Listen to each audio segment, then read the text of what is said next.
こんにちは。武器屋の店主のフランです。この動画は字幕がありますので、各国の言語でお楽しみください。チャッス。私は勇者のゆうちゃんだよ。おや、お姉さんってば。そんなにじゃがいもを用意して、コロッケでも作るつもりですか？このじゃがいもは常連さんにいただいたのよ。ポテトマッシャー使うかい？それはドイツ軍が使ったポテトマッシャーね。普通のポテトマッシャーにしてくれる？これか？それは旧日本軍で使用された98式越機手榴弾よ。どこで拾ってきたの？ダンジョンにたくさん落ちてるよ。まあそんなことはどうでもいい。今日は何の武器を解説するの？今日は、ジョン・モーゼス・ブラウニングが作ったポテトディガーについて解説していきます。ブラウニングは重火器だけでなく、ポテトを掘るアイテムも発明していたのか。ポテトディガーとはマシンガンのことです。マシンガンのことだったの？ブローニングはマシンガンでも超兵器を作ることになるのよ。第一次大戦以降、ブローニングが設計したモデル1919や M2 マシンガンは現在でも使われています。まだ現役で動いているのか。ブローニングというと、コルトガバメントや FN ハイパワーなどのハンドガンが有名です。しかし実は、ブローニング設計のマシンガンの方が長く軍用装備に使われているのです。M2 マシンガンは、1933年にアメリカ軍の正式装備となり、現在でも正式装備となっています。これは、アメリカ軍の重火器の中でも一番長く使われているのです。もうすぐ100年に達するということか。100年も使われる武器を連発して設計するとは。ブローニング、恐るべき設計者。今日は、ブローニングが作ったマシンガンの中でも、最初に作ったコルト M1895 を解説していきます。ブローニングの最初って、どのくらいの時代になるんだっけ？ブローニングは、1855年に生まれ、1926年に亡くなっています。重火器の設計と販売を行うのは20代の前半からで、1885年にはウィンチェスターでライフルを販売します。ってことは、30歳になる頃には、本格的に武器の設計と販売を始めたんだね。30歳の若さで、ウィンチェスター様で仕事をするなんてな。ブローニングの実家は、アメリカのユタ州にある武器屋でした。幼い頃から武器製造の腕を磨いていたのです。ところが、ウィンチェスターにスカウトされて銃を設計することになりました。ウィンチェスターは19世紀当時、大成功していたアメリカの銃器メーカーです。ブローニングは田舎町の武器屋から一気にウィンチェスターに上り詰めました。マシンガンもウィンチェスターで作ったの？マシンガンはコルトね。ブローニングが設計したものをコルトが権利を買い取ったのです。ですので、ブローニングが初めて作ったマシンガンはコルト製品ということになります。なるほど、コルトだったのか。1895年に完成したのが M1895 コルトブローニングマシンガンです。マシンガンですので、フルオートです。フルオートは引き金を引いている間、弾がなくなるまで連射できる仕組みです。弾薬の装填と配供も自動的に行う仕組みだね。ブローニングが最初に作った M1895 はガスオペレーションによるアクションです。マシンガンとしては世界で初めてのガスオペレーションフルオートシステムとなりますね。ガスオペレーションだと、ブローニングお得意のショートリコイルとは違うのか。ショートリコイルとは違います。ガスオペレーションは火薬が燃えた時に発生するガスの圧力を利用する方式です。簡単に説明すると、重心の中にガスの逃げ道が用意してあります。ガスのパワーがその逃げ道を通り、ピストンやレバーを動かして、装填と配供を自動で行う技術です。なるほど、わからん。そんなに難しくないと思うわ。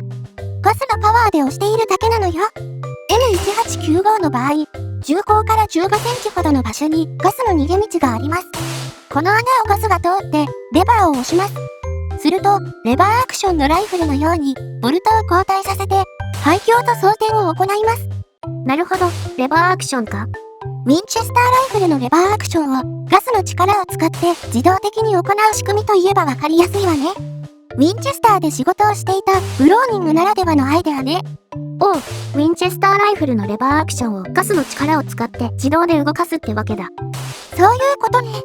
弾を発射し続けると重心の下のレバーがガチャガチャと動き続けます。見た目的に面白いっていうか、なんか邪魔くせえな。見た目でお分かりいただけると思うんですが、低い姿勢で撃つと地面を掘ってしまうんです。そういう理由からポテトディガーと呼ばれました。じゃがいもも掘れると、耕運機にも使えるマシンガンなのか？ってていうか、地面とぶつかって動作不良とかないのかな？硬い岩盤に当たってしまえば、多分、連射が止まると思います。しかし、ディガーという愛称があるので、おそらく地面を掘るくらいのパワーがあったんだと思います。いや、火薬のパワーはすげえな。発射速度は、毎分400から450発で、射程距離は1000メートルほどです。装弾システムには、ベルト式が使われました。この M1895 は、アメリカ陸軍には拒否されましたが、アメリカ海軍では、正式装備に採用されます。海軍なのか。ってことは、船に搭載するってことなの？実際に搭載している写真がこちらです。船尾の甲板に置いてありますね。これか？陸軍が採用しなかったのは、当時、正式装備だったガトリングガンで十分だと考えていたからです。ですが、M1895 は、陸軍でも実験的に使用され、1898年の米西戦争に投入されています。実験的に使われただけなんだ。それはつまり、ガトリングガンよりも性能が劣っていた？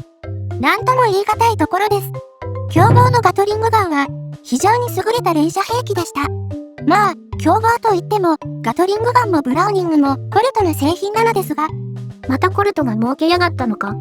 この頃の同じ時代のマシンガン、ガトリングガンやマキシムガンと比較しながら、M1895 の性能を見ていきましょう。ガトリングガンはこういうやつです。重心が複数ついている回転式機関銃ですね。ガトリングガンはアニメとかでもよく登場するよ。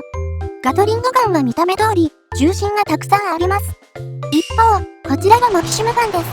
マキシムガンは、イギリスのマシンガンとなります。水で冷やすマシンガンだ。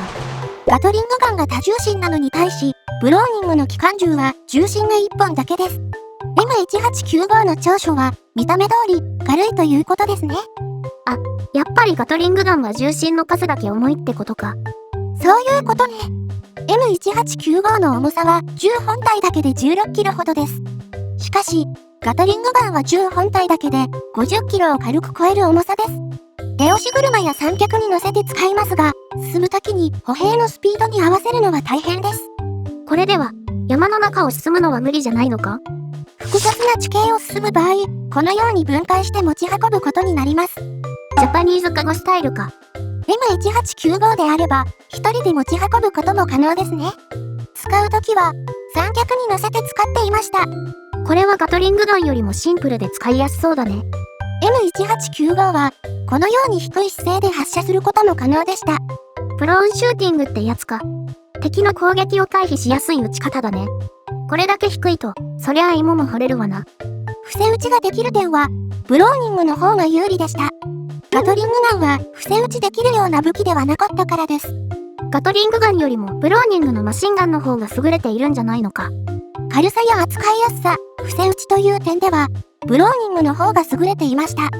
でも、攻撃能力や耐久性では、圧倒的にガトリングガンの方が上でした。重心がたくさんあるということは、一本の重心に対する負担は少ないのです。どういうこと？ガトリングガンは、アニメなどでは、すべての重心から同時に弾が発射されるような描写があったりします。あれは誤りで、実際には1本しか発射されません。1本撃っている間に、他の重心を冷やす目的があります。全部の重心から同時に連続発射したら、オーバーヒートして、すぐに使えなくなります。重心はたくさんあっても、1本ずつ回転しながら交代して撃っているってことなんだね。例えば、1分間に100発を発射したとします。M1895 は1本しか重心がないので、1本の重心で100発を耐えなければなりません。しかし、ガトリングガンは6本から10本の重心があります。重心1本あたりの負担は6分の1から10分の1ということになります。そういうことか。ってことは、ガトリングガンの重心1本の負担は、1分で10発から15発くらいってことになる。そういうことよ。マシンガンの最大の問題は発熱です。弾が連続で発射されるので、重心の温度がどんどん上昇してしまいます。銃に使われている無塩火薬の燃焼温度は2000から3000度です。これが連続で燃え続けたら、重心もかなり熱くなってしまいますね。2000度もあったのかよ。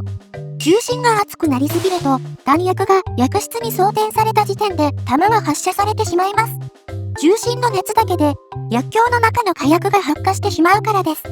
これがオーバーヒートの危険性ってわけか。ブローニングのマシンガンはオーバーヒートしやすいので、連続発射できる時間が短いです。だいたい1000発ほどの連続発射が限界だったといいます。M1895 は毎分450発の発射速度なので、連続稼働時間は2分が限界になりますね。様子を見ながら冷やして使う必要があるわけね。さらに、この M1895 はクローズドボルトといって、常にボルトが閉鎖しています。ボルトが解放されるのは、廃墟、装填のタイミングだけというわけね。クローズドボルトは構造上、廃墟をすれば、自動的に次の弾薬を装填してしまいます。ってことは、暴発しそうなほど重心が厚くても、自動的に次の弾薬を装填してしまうってわけか。それでまた弾が暴発して、廃墟と装填がされてしまうと。そういうことね。引き金を引かなくても、熱で弾が発射されてしまいます。クローズドボルトのマシンガンは、重心の温度が下がって火薬が発火しなくなるまで暴発を続ける危険があるのです。これがクッキングオフという現象です。すごい危険じゃないですか。そうなのよ。だからマシンガンなどは、オープンボルトといって、常にボルトが交代して解放する設計になっていることが多いのです。なるほどね。薬室に弾薬が入ってない状態が待機状態になるのか。ただ、クローズドボルトは命中率が高く、ゴミや異物の侵入が少ないというメリットもあります。一般的なセミオートのハンドガンやライフルは、クローズドボルトになっています。M1895 ブローニングの発射速度は、マキシムガンやガトリングガンに比べても遅いです。マキシムガンは毎分600発、ガトリングガンは1890年代当時、毎分1500発を軽く超えていましたね。ガトリングガンの連射力がやばい。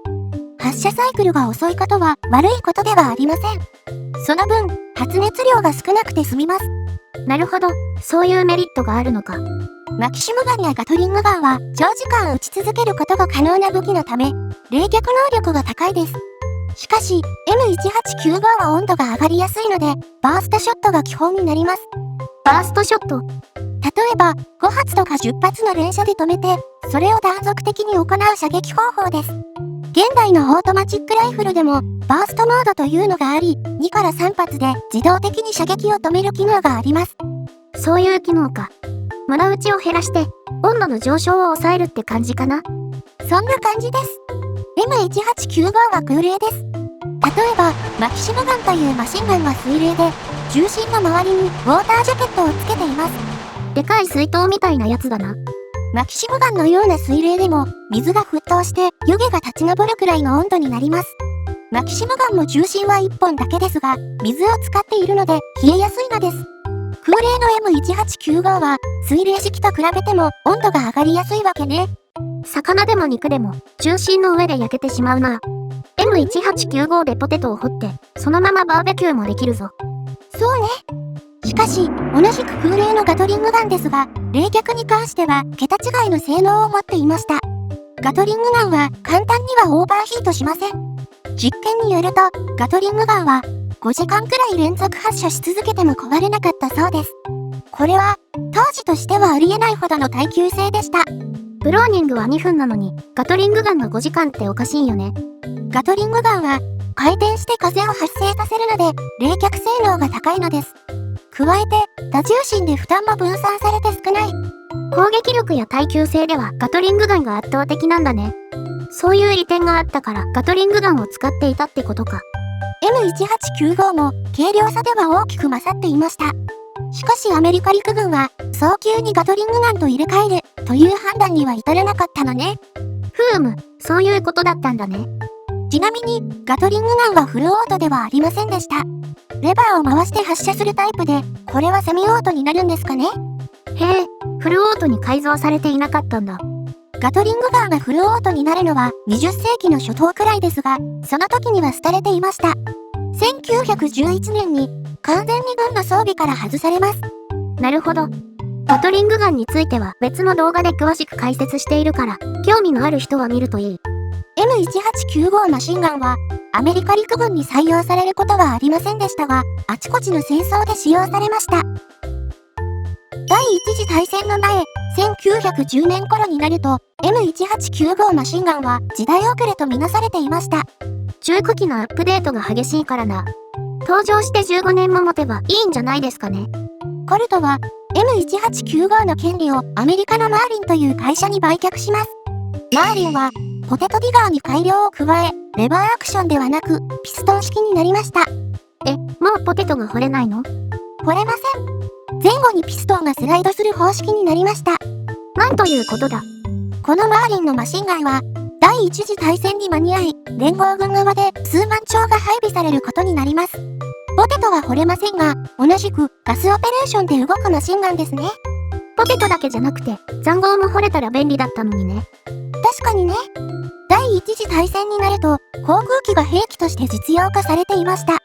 さらに戦車も登場するようになります。マシンガンは、これらの大型兵器の武器としても搭載されました。ついに戦車や航空機が。マーリンのマシンガンも、航空機に搭載して活躍することになります。さすがに空の上では今も掘りようがないわな。ピストン式になったことで連射力も向上し、毎分600発以上撃てるようになりました。航空機に装備させれば、高高度の低温と空気の流れで冷却効果は高そうです。なるほど、空を飛べば冷却性能が高まるな。一方、ジョン・モーゼス・ブラウニングは M1895 以降、マシンガンの設計には関わっていませんでした。ハンドガンとかショットガンの開発も忙しかったと思われます。ウィンチェスターからも追い出されたからな。ブローニングは1910年を過ぎてマシンガンの改良に取り掛かります。これが後にモデル1917として完成することになる水冷式のマシンガンです。M1917 の後、後継の M1919 が活躍し、そして M2 マシンガンへと進化していきます。これについては、また別の動画でやりましょう。武器屋のお姉さん。ブローニングは何でも作っちゃうな。ブローニングは、飽くなき探求心を持った天才ウェポンデザイナーですね。もし、ブローニングに永遠の命が与えられていたら、もっと武器が進化したかもしれません。穴を掘ってポテトを掘るどころか、ゲッター2くらい穴を掘れる武器を作ってるかもしれん。いや、地面どころか天も掘る、電源突破できる武器を作ってるかもしれないよ。そうね。というわけで、ご視聴ありがとうございました。ありがとうございました。面白かったらチャンネル登録してくださいね。よろしく頼むよ。